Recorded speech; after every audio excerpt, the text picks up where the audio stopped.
Oi pessoal, tudo bem? Vocês conhecem aquelas pessoas que acordam de manhã com uma dor de cabeça, uma sensação, um cansaço grande, uma dor assim que vem até aqui assim? Parece que não dormiu e não descansou? Muitas vezes essa pessoa tem um problema chamado bruxismo. O bruxismo nada mais é do que um ato involuntário de apertar e ranger os dentes. A gente diz involuntário, então na maioria das vezes acontece à noite. Outros sintomas que o bruxismo traz é o travamento da mandíbula, o desgaste dos dentes, a trinca dos dentes, a quebra de muita prótese, muita restauração e as dores, lógico, que eu já comentei no começo.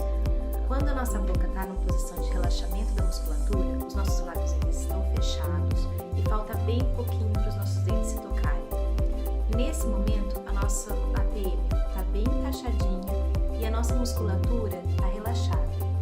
Quando nós estamos dormindo à noite e nós estamos apertando nossos dentes, a gente está contraindo toda a musculatura, a gente está deslocando a nossa ATM e se a gente ainda faz esse movimento de ranger, a gente está causando o desgaste dos dentes e a quebra de restauração, de dente mesmo, de prótese e tudo mais.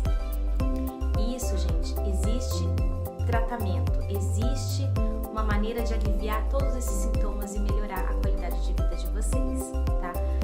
Para isso a gente tem placa biorrelaxante, a gente pode aplicar a toxina botulínica, a gente pode fazer um tratamento conjugado com aparelho ortodôntico. Tudo isso é legal a gente avaliar o caso e discutir junto com o paciente para melhorar a qualidade de vida deles, tá bom?